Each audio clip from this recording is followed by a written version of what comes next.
साथियों, आप सभी से जय भीम, जय संविधान, जय जोहार। साथियों, आज मैं आप लोगों को एक ऐसे शासक की ऐतिहासिक घटना बताने जा रहा हूं जो बड़े ही निर्भय और आत्मविश्वास के साथ में उसने एक बड़े साम्राज्य का विस्तार कर लिया। साथियों, यह वह शासक है जो नेपोलियन बोनापार्ट के नाम से जाना जाता है। साथियों, फ्रांस देश के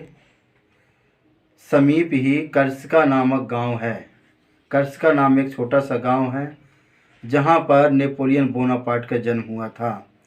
और जब जन्म हुआ, थोड़ा सा उसने बड़ा हुआ तो उसमें आत्मविश्वास, साहस और निर्भीकता के गुण पाए गए, जिसके कारण जैसे ही उसने 16 वर्ष का जब हुआ तो 16 वर्ष की अवस्था में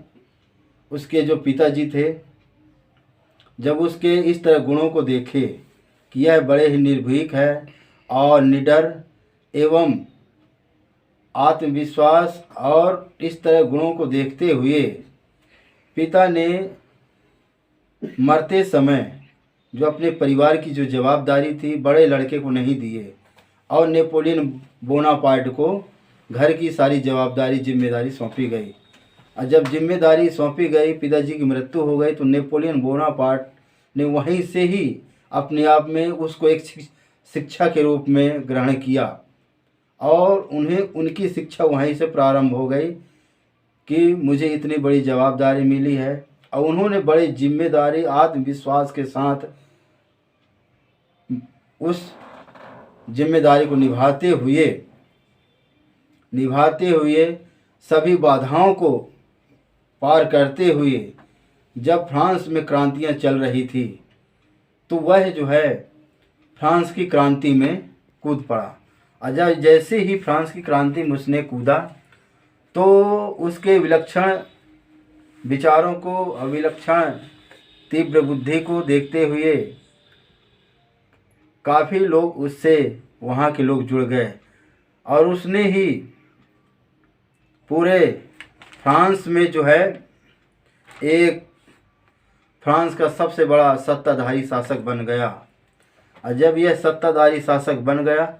उन्होंने अपने राज्य को विस्तार करना चालू कर दिया, जिसके धीरे धीरे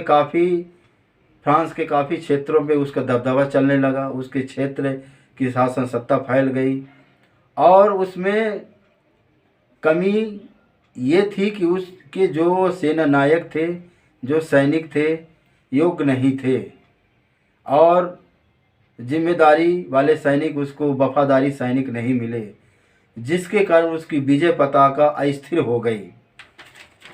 जब विजय पताका अस्थिर हो गई, लेकिन फिर भी उसके मन में और आत्मविश्वास एवं कूट भरा हुआ था, क्योंकि वह कभी भी ये नहीं सोचा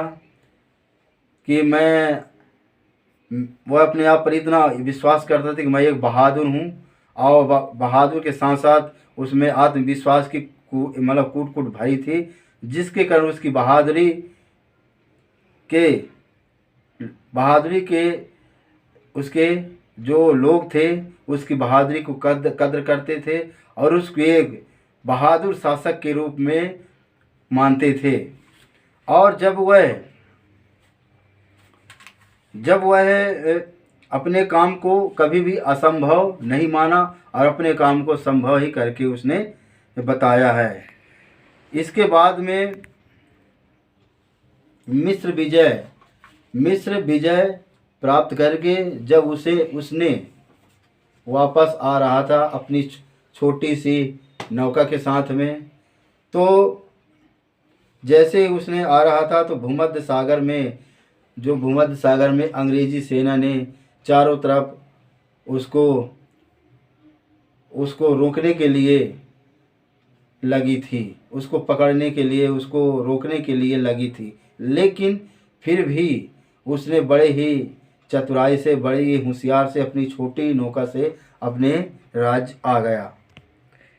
जब उसने सुरक्षित अपने राज्य फ्रांस पहुंच गया इसके बाद में अपने राज्य में अपने ही आधार पर उन्होंने अपना नियम कानून बनाए, जिसके कारण आज भी उसके बनाए हुए नियम प्रायः संभवतः आज भी वहाँ का जो शासन व्यवस्था में नियम लगभग कुछ नियम फॉलो कर रहे हैं, कुछ नियम उनके सभी कुछ नियम उसको अपनाए जा रहे हैं। वहाँ की जो शासन व्यवस्था के लोग हैं, शासन सत्ता है, उसके नियम आज भी लागू हैं। इसके बाद में इस तरह रह गई नेपोलियन बोनापार्ट की ऐतिहासिक हिस्ट्री साथियों, जिसने यह साबित करके दिया और साबित किया कि कोई भी कार्य असंभव नहीं है, और उसने संभव करके दिखाया, क्योंकि उसमें ऐसी कूट कूट की तीक्ष्ण विचार, ऐसी क्षमता थी, उसमें विचार भरा हुआ था,